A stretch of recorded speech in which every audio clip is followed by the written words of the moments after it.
asema ahabu ilayya, kuliko hata ibada ya mwaka mzima. Kusimama kufunga ile nadhratun ila alalimi, kuwatazama wanawazuoni wa hakika. Nita zetu ni surujul azmina, wa kullu alimin sirajun fi zamanihi. Tumenasema hawa ndio taa ya zama, na kila mwanawazuoni ni taa katika zama zake.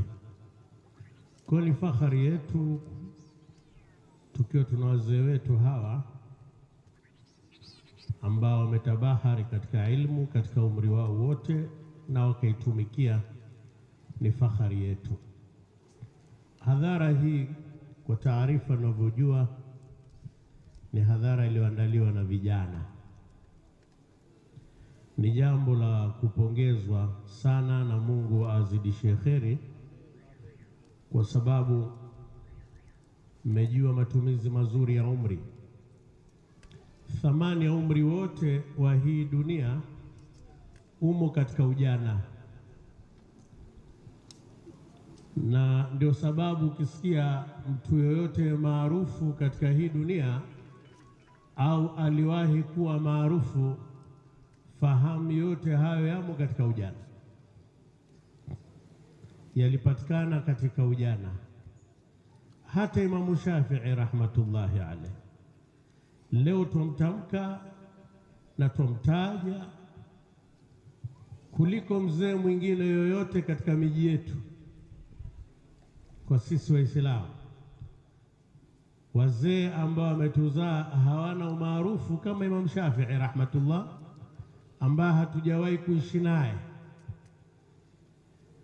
lakini kilichompa umaarufu ni matumizi mazuri ya umri wake wa ujanani, na dalili kwamba ametumia umri wa ujana ndio maarufu akaupata.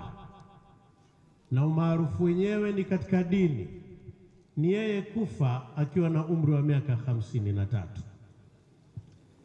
Kufa katika umri huo ni ishara kwamba umri wake wote uliobaki aliutumia, ulitumika, umri wa ujana ulitumika vizuri, na sasa ndio marja ya umma. Ukitaka kurejea maneno sahihi katika dini, ni vizuri sana uangalie hawa maimamu wanne akiwemo Imamu Shafi kasemaje, kuonyesha kwamba umri wa thamani kubwa ni umri wa ujana, na wenzetu wameutumia, imewezekana. Imamu Nawawi rahmatullahi alayhi ni mfano katika watu waliotumia umri wa ujana vizuri. Amekufa akiwa na umri wa miaka 44, kuonyesha kwamba katika umri wake wa ujana ambao ndio umri wa thamani kubwa, ndio kiini hasa cha dunia ilipo, wao umri huo wameutumia katika kunufaisha umma. Sibawaihi, mtaalamu mkubwa katika nahau, haikamiliki nahau yako bila kusoma vizuri masala ya Sibawaihi, ambaye kawafundisha hawa kina Abul Ali al-Faris, kina Akhfash. Watu wa nahau mnajua vizuri haya, lakini kafa akiwa na umri wa miaka 30 tu. Ni umri wa ujana pia kautumia vizuri. Yahya Muadh Ar-Razi kafa akiwa na miaka 40, yaonyesha pia katika huo umri wa ujana kautumia vizuri. Ile tafsiri maarufu kwa watu wa kiilmu mnafahamu, Ruhul Maani ya Alusi, Mahmud Alusi, yule kaandika tafsiri ile ana miaka 25. Ni tafsiri ambayo imetabahar, watu wa tafsiri wanamjua vizuri. Ni umri wa ujana. Kwa hiyo haya mnayoyafanya ndivyo walivyofanya watu wema, kutumia vizuri ujana, kwa sababu ndio thamani kubwa ya umri wa dunia ulipo. Ukitaka umaarufu wa namna yoyote, ukataka umaarufu wa ovyo, ni ndani ya ujana. Umaarufu wa kheri ni ndani ya ujana, kama tulivyowataja hao. Kwa hiyo maamuzi yenu ya kufanya hadhara hii, mmejua kwamba haswa thamani ya dunia imo ujanani. Lakini labda nimalize darasa hii kwa kuambia ujana una kazi kubwa tatu. Hata ile aya Mwenyezi Mungu anasema siku ya Kiyama, baada ya kwamba watu watalia sana ndani ya moto wa Jahannam, watalilia nyumri zao, watalilia nyakati zao, swali watakaloulizwa ni kwamba awalam nu'ammirkum ma yatadhakkaru fihi man tadhakkara wa ja'akum nadhir. Hivi sikukupeni nyinyi umri ambayo angekumbuka vizuri na akaonyeka ambaye aliyetaka kuonyeka? Man tadhakkara tafaala kwa maana talab. Watu wa sarfa mnafahamu hivyo kwamba awalam nu'ammirkum, hivi sikukupeni nyinyi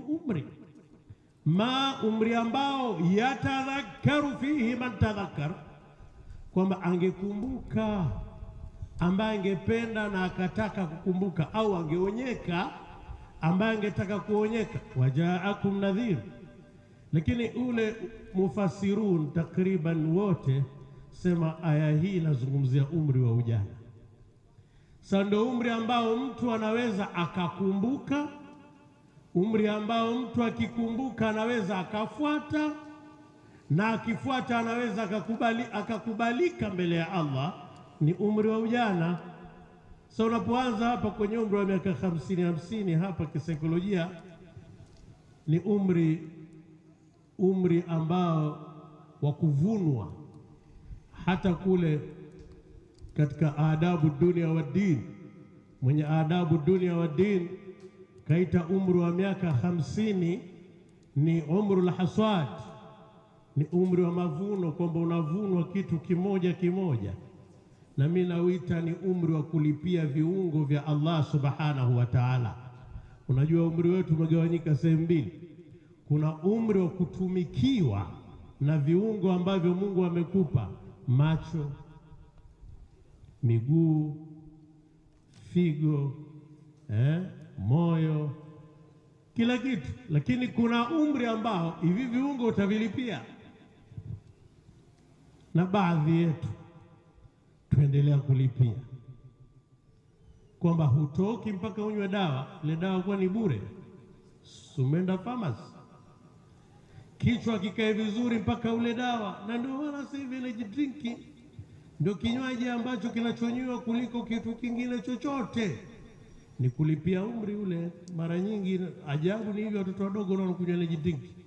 Lakini nisiharibu soko la watu, lakini mimi ninavyofahamu ni kwamba watu wazima ambao nguvu zimeshaanza, ni ndio ile kinywaji kile ni kile cha kukuhada kwamba asa utakuwa na nguvu dakika 5, dakika 10, dakika 20 tara ukaonekana na wewe ni mtu Lakini umri ambao ni wa kuvunwa. Sasa umri una kazi tatu mabwana, umri wa ujana. Ya kwanza, maintenance of your youth, yani kuhakikisha kwamba ule ujana wako ule unauimarisha, unaulinda usiharibike. Usiwe kijana ovyo ovyo wa kuombaomba.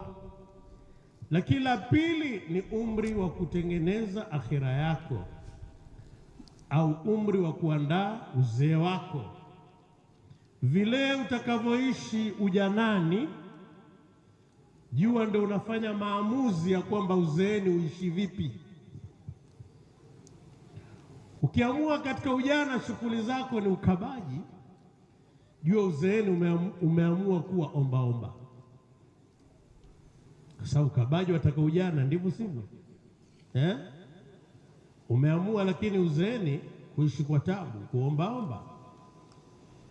Au ujanani umeamua kubweteka, kufanyi chochote, ujishughulishi na kazi yoyote.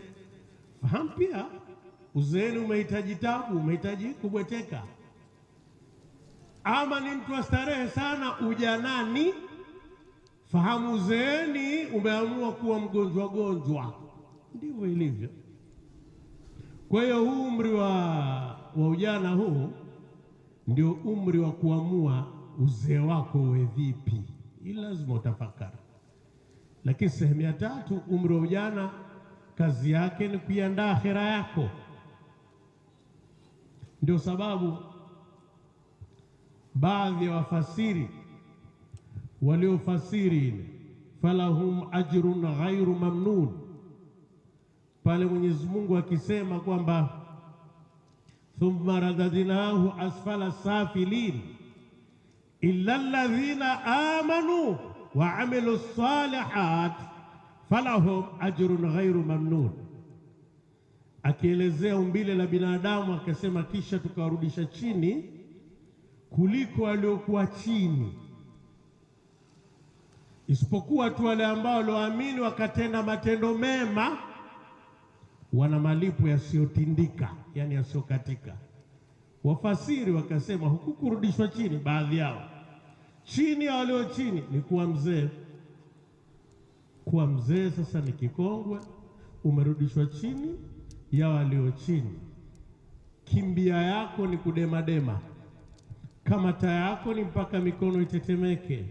Kuamka kwako ni mashauriano, lazima uagane na viungo ndio unyanyuke, ndivyo sivyo?